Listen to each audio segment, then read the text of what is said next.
Think of how many expressways you could then, think of how much you could do for the environment with $1 trillion to start. And money is no object. The truth is, there is money for whatever we want money for. And Graham Towers, the first governor of the bank, ascertained that. He said, if there is a need, and if you have the resources, money is no object. You just create the money you need. That's the way it is. Isn't that amazing? Instead, we are starved of the money we need. There are two main tools that the government has to manage the economy. One is monetary policy, which has to do with interest rates and other controls on money and the distribution of money. And fiscal policy, which has to do with taxing and spending, government spending. And I never hear the monetary option discussed at all. You go to any political meeting you like, any meeting you like, and people will talk about taxing the rich and all that kind of stuff. Well, that's all fiscal. But as long as all you deal with is fiscal policy, what you end up with is a wish list. Because the monetary power will decide what you are allowed and not allowed to do fiscally. What we need is a hit list. We need to claim our right. We need to take back the power that the banks have taken from us. It belongs to us. And we need to construct a whole new economic system. We need to start from the bottom and think, what do we want this system to do? What do we want it to do? And it should all have to do with human value. And so we need to think at a whole new level, a level that says financial resources cannot, must not trump human and natural resources. That's ridiculous. Mm-hmm. Money is the lifeblood of the economy. And what's happened is that the financial sector has drained money out of the real economy, which deals with what we need and want, and instead poured money, created money for speculation. This is what Professor John McMurtry calls the cancer stage of capitalism. We can build a whole different kind of society. For example, we've been made wage slaves as well. We don't have to depend on wages, and especially we shouldn't depend on wages and then take people's jobs away from them. Instead, we must think about purchasing power, and there are other ways of providing that. We should have, for example, a guaranteed minimal wage, so that people are not wage slaves. And technology should be used to advance human development. And our emphasis should be on maintaining and improving our environment. On recognizing and promoting the realization of human potential. And we can do all this. And we have to start by taking back that money power, because that's where the power is today, like it or not.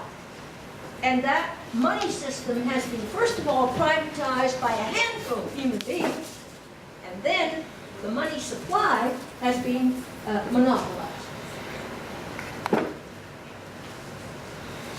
We believe that the time has come to take it to the streets. And Paul held that there are all kinds of things happening. All kinds of things are happening to promote this transformation in the area of economics.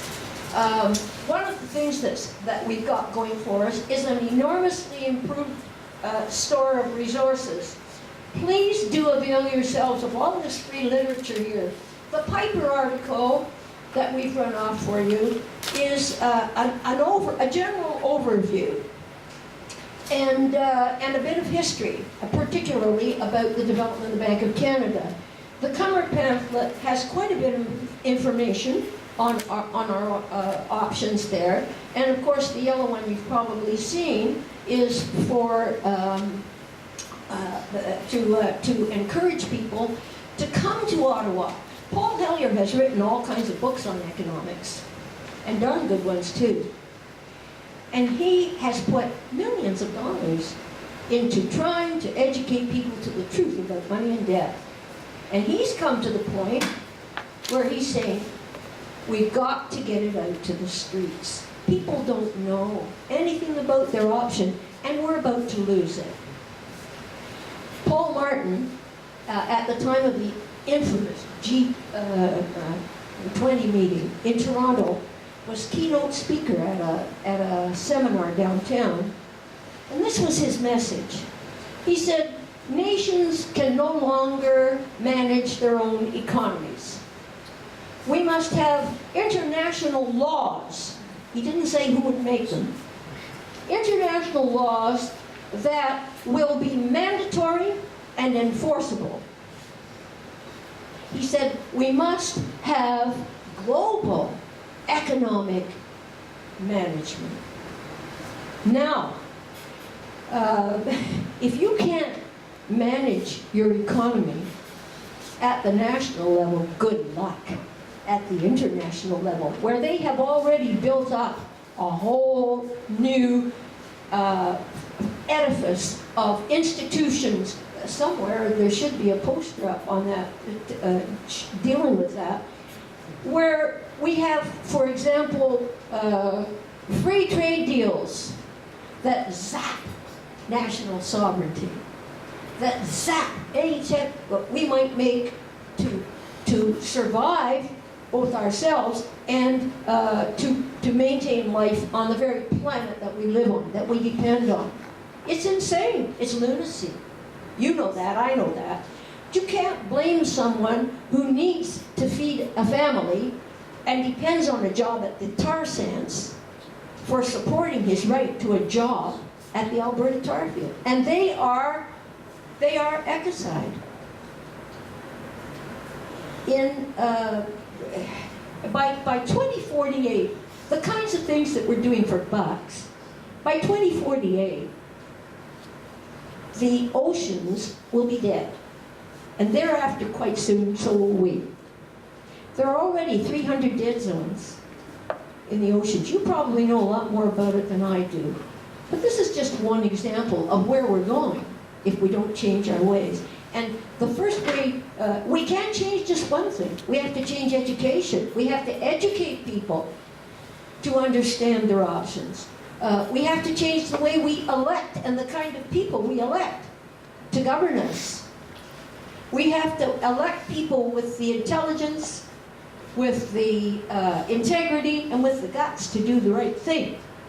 Because it's not going to be easy. The people who own everything today, own the governments, own the environment, those people are not going to come out with their hands up because we have arrived at another level of consciousness. And on that regard, we've had Cummer is suing the government, the Canadian government, for not meeting its obligations under the Bank of Canada Act and for violating the Constitution.